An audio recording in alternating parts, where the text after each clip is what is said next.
Arambai News Guwahati da Mithilongi Pau Tabiribasingbu Ihan Hanbumuktada Chingangbam Suzitrani Kurumjari. Hojing asi samlappa Maruba Pausing Lobirasi.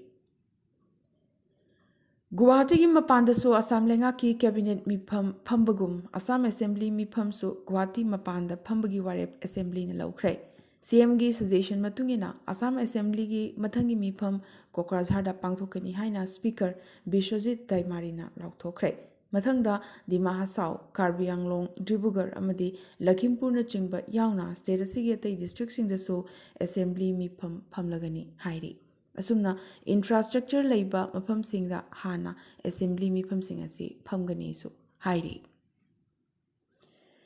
Lalolub Alfagi Foundation Day gi hek mangoinana Lalolub asigi kadar ama Assam Rifles amadi Tinsukia Police ki joint team amada surrender tawrakre. Alfagi active worker asigi khongul liduna mahakpu them noduna mainstream da amuk halaknaba taknarabagi matung Myanmar da laiba Alpha camp tagi chenthuraklaga mahak surrender tawrakibani hairi. Surrender tawkraba kadar Madan Assam alias Mintu Moran kawi sel thum watpagi akanba chaitheng ama mayuknabadagi ground camp singda lariba Alpha kadar sing khudong thiba kaya mayukna hawi haina mahakna phongdoklakhi. Asigisu mathakta mathak thongba senior singna makha thaba kadar sing asida yamnamak otnai haibagi wafam amasu mahakna palakhi. Assam amasung Arunachal Pradesh ki marakta lariba ngamkhai che naba loisinanabagi lambidi changsilakhle. Rang masigi matangda Assam amadi Arunachal Pradesh ki minister singi maroiba mifam ama saijo sada phamki. Assam ki Parliamentary Affairs Minister Piyush Hazarika amadi Arunachal Forest Minister Mamana Tungna Committee ani asibu luchingduna khananainakhi. Assam Lengakna Nameri National Park haina khangnaba Pake Tiger Reserve ki Assam gi maikai da leiba lam khara Arunachal da piba aduga Arunachal Pradesh na masiga chap manaba lam khara masigi mahut oina atai mafam khara da pibagi wafam yanakhi. Manipuri Sahitya Parishad Assam gi Humphuma suba chahi gi mifamlen ngasi April 9 dagi hayeng April 8 fawba numit nini chupna Assam gi Karbi Anglong district ki Bokazan Sports Complex Auditorium Hall da pangthoknaba thorang loikre. Ngasi ahanba numit ayuki pung 9 makhaimuk tabada lupki president Ngangum Joy Kumarna lupki piral chingkhatuna thoram hogani. Thoram asida tongan lupki CEC amadi general body gi mifam phamgani laiki mela amasu pangthokani loinana kabi sanmelan amadi Manipur gi saknaribi aibi chongtham subadani devina thorama poiduna pangthokani. Hayeng nini chanba numita Assam da Manipuri singi puari amadi khundarak da yumpham oiraga seminar amasu pangthokani. Lupki president Ngangum Joy Kumarna mifam poiduna pangthokadoriba nungthilgi aphoma mifam da Karbi Anglong Autonomous Council gi chief Dr. Tuliram Ronghangna athoiba mithumoina saruk yagadori. Parishad ki ningsing chephong amadi larik kayasu makhum haidokani. Upadi amadi award sing yenthokpaga loinana Lakhipur gi Ingudam Satish Chandrana kachaba ihan hanba oina Ingudam Atolmu Amubi Devi ningsing case award Lairenjam Ongbi Hemabati gold medal na chingba mana singsu yauri. Numidang wairam Manipur amadi Assam gi akhanaba artist singna pangthokpa nat ki oiba thoram kyasu mathang pangthokadori.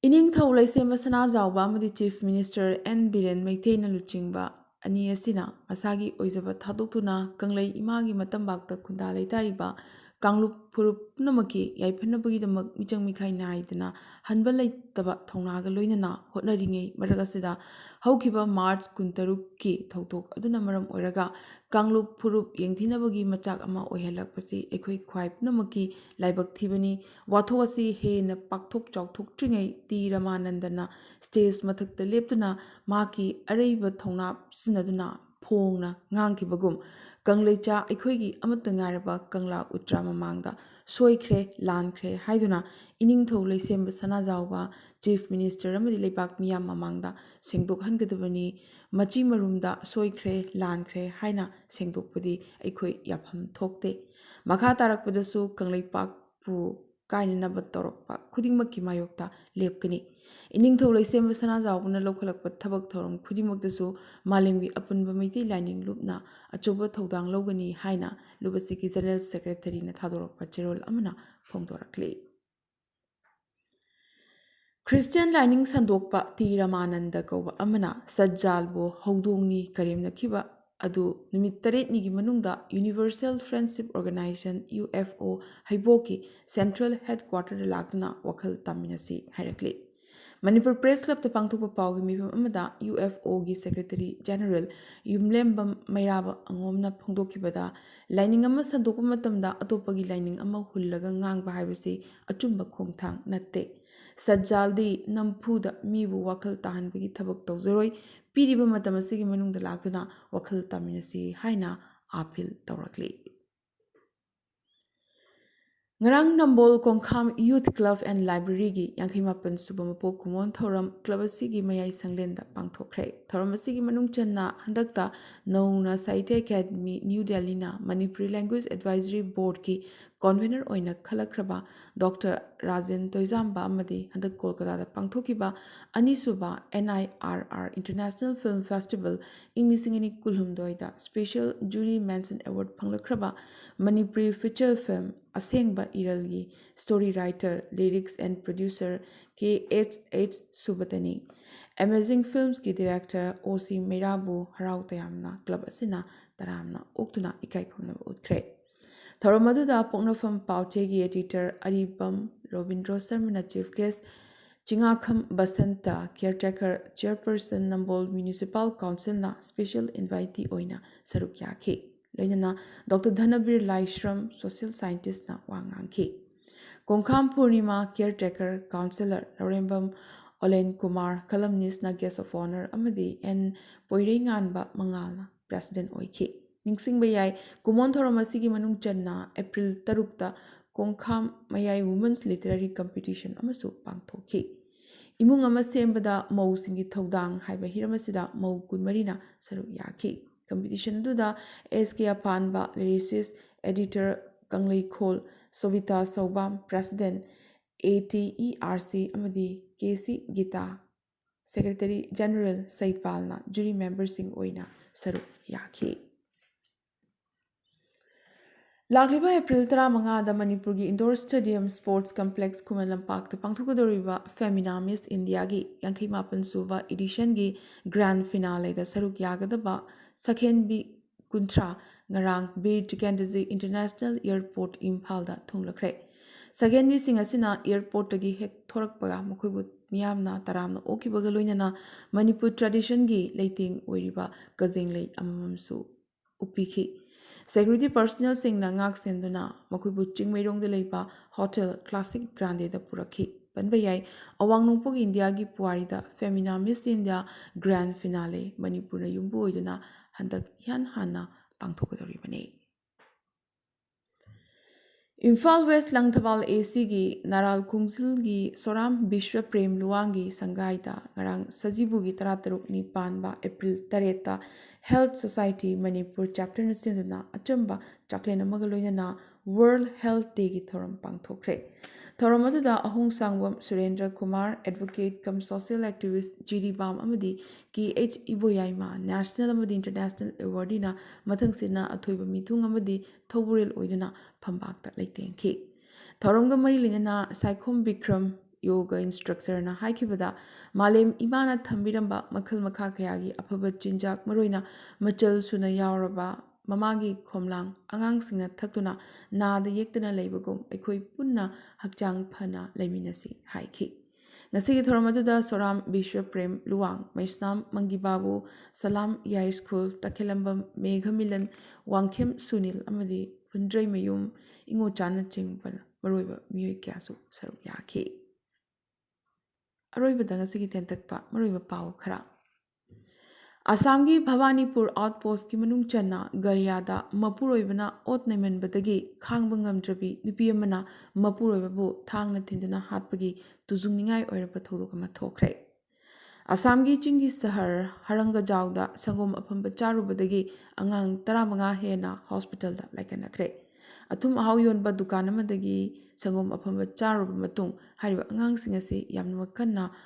ꯍꯟꯗꯣꯛꯄꯅꯆꯤꯡꯕ ꯇꯧꯔꯛꯈꯤ ꯍꯥꯏꯔꯤ꯫ ꯍꯟꯗꯛ ꯆꯥꯏꯅꯥꯒꯤ ꯎꯁꯤꯗ ꯄꯥꯡꯊꯣꯛꯀꯗꯧꯔꯤꯕ world taekwondo ꯒ꯭ꯔꯥꯟ slam ꯆꯦꯝꯄꯤꯌꯟꯁꯤꯞꯇ ꯒꯨꯋꯥꯍꯥꯇꯤꯒꯤ ꯗꯤꯞꯁꯤꯈꯥ ꯕꯔꯨꯋꯥ referee ꯑꯣꯏꯅ ꯈꯜꯂꯛꯈ꯭ꯔꯦ꯫ President ꯗ꯭ꯔꯧꯄꯗꯤ ꯃꯨꯔꯃꯨꯅ ꯉꯔꯥꯡ ꯒꯨꯋꯥꯍꯥꯇꯤ ꯍꯥꯏ ꯀꯣꯔꯠꯀꯤ platinum ꯖꯨꯕꯤꯂꯤꯒꯤ ꯊꯧꯔꯝꯗ ꯁꯔꯨꯛ ꯌꯥꯔꯗꯨꯅ ꯃꯤꯄꯨꯝ ꯈꯨꯗꯤꯡꯃꯛꯇ ꯖꯁꯇꯤꯁ ꯌꯥꯎꯍꯟꯅꯕꯒꯤ ꯊꯧꯔꯥꯡ ꯂꯦꯞꯇꯅ ꯆꯠꯊꯒꯗꯕꯅꯤ ꯍꯥꯏꯈꯤ꯫ ꯖꯨꯗꯤꯁꯤꯌꯔꯤꯗ ꯔꯤꯖꯅꯦꯜ ꯂꯣꯟꯁꯤꯡ ꯁꯤꯖꯤꯟꯅꯅꯕꯒꯤ ꯋꯥꯐꯝ ꯃꯍꯥꯛꯅ ꯌꯥꯝꯅ ꯀꯟꯅ ꯐꯣꯡꯗꯣꯛꯂꯝꯈꯤ꯫ ꯍꯧꯈꯤꯕ ꯆꯍꯤ ꯀꯨꯟ ꯑꯁꯤꯗ ꯑꯁꯥꯝ ꯂꯩꯉꯥꯛꯀꯤ ꯗꯤꯄꯥꯔꯠꯃꯦꯟꯠ 82ꯗ ꯄꯤꯈꯤꯕ ꯁꯦꯜꯐꯝꯒꯤ ꯌꯨꯇꯤꯂꯥꯏꯖꯦꯁꯟ ꯁꯔꯇꯤꯐꯤꯀꯦꯠ ꯄꯤꯈꯠꯂꯛꯇ꯭ꯔꯤ ꯍꯥꯏꯅ CAGꯒꯤ ꯔꯤꯄꯣꯔꯠꯇꯒꯤ ꯈꯪꯕ ꯉꯝꯂꯦ꯫ ꯂꯨꯄꯥ ꯀ꯭ꯔꯣꯔ 39,938.94ꯒꯤ ꯌꯨꯇꯤꯂꯥꯏꯖꯦꯁꯟ ꯁꯔꯇꯤꯐꯤꯀꯦꯠ 19,632 ꯄꯤꯗ꯭ꯔꯤ ꯍꯥꯏꯔꯤ꯫ ꯏꯪ 2010ꯒꯤ ꯑꯣꯛꯇꯣꯕꯔ 19ꯗ ꯎꯌꯨꯡ ꯇꯝꯈꯤꯕ ꯆꯤꯡꯃꯩꯔꯣꯡꯒꯤ ꯑꯅꯧꯕ ꯃꯅꯤꯄꯨꯔ ꯁꯤꯚꯤꯜ ꯁꯦꯀ꯭ꯔꯦꯇꯔꯤꯌꯦꯠ ꯑꯁꯤ ꯁꯥꯕ ꯂꯣꯏꯁꯤꯜꯂꯒ ꯂꯥꯛꯂꯤꯕ ꯖꯨꯟ 10 ꯐꯥꯎꯕꯒꯤ ꯃꯅꯨꯡꯗ ꯄ꯭ꯔꯥꯏꯝ ꯃꯤꯅꯤꯁꯇꯔ ꯅꯔꯦꯟꯗ꯭ꯔ ꯃꯣꯗꯤꯅ ꯏꯝꯐꯥꯜꯗ ꯂꯥꯛꯂꯒ ꯁꯪꯒꯥꯅꯕꯒꯤ ꯊꯧꯔꯥꯡ ꯇꯧꯔꯤ꯫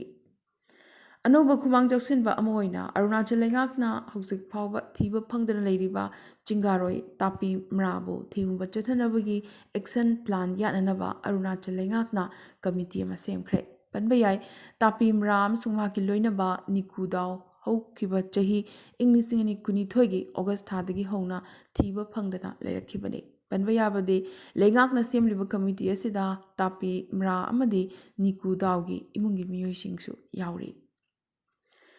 ꯆꯠꯂꯤꯕ ꯄꯥꯔꯂꯤꯌꯥꯃꯦꯟꯠꯀꯤ ꯕꯖꯦꯠ ꯁꯦꯁꯟꯗ ꯏꯟꯗꯁꯇ꯭ꯔꯤꯌꯦꯂꯤꯁꯠ ꯒꯧꯇꯝ ꯑꯗꯥꯅꯤꯒꯤ ꯁꯦꯜ-ꯊꯨꯝꯒꯤ ꯋꯥꯊꯣꯛꯀꯤ ꯃꯇꯥꯡꯗ ꯊꯤꯍꯨꯝꯕ ꯆꯠꯊꯅꯕꯒꯤ ꯗꯥꯕꯤ ꯀꯣꯡꯒ꯭ꯔꯦꯁ ꯌꯥꯎꯅ ꯑꯣꯄꯣꯖꯤꯁꯟ ꯄꯥꯔꯇꯤꯁꯤꯡꯅ ꯂꯦꯞꯇꯅ ꯊꯥꯡꯒꯠꯂꯛꯂꯤ꯫ ꯋꯥꯊꯣꯛ ꯑꯁꯤꯗ ꯖꯣꯏꯟꯠ ꯄꯥꯔꯂꯤꯌꯥꯃꯦꯟꯇꯔꯤ ꯀꯃꯤꯇꯤꯒꯤ ꯈꯨꯠꯊꯥꯡꯗ ꯊꯤꯍꯨꯝꯕ ꯆꯠꯊꯅꯕ ꯗꯥꯕꯤ ꯇꯧꯈ꯭ꯔꯦ꯫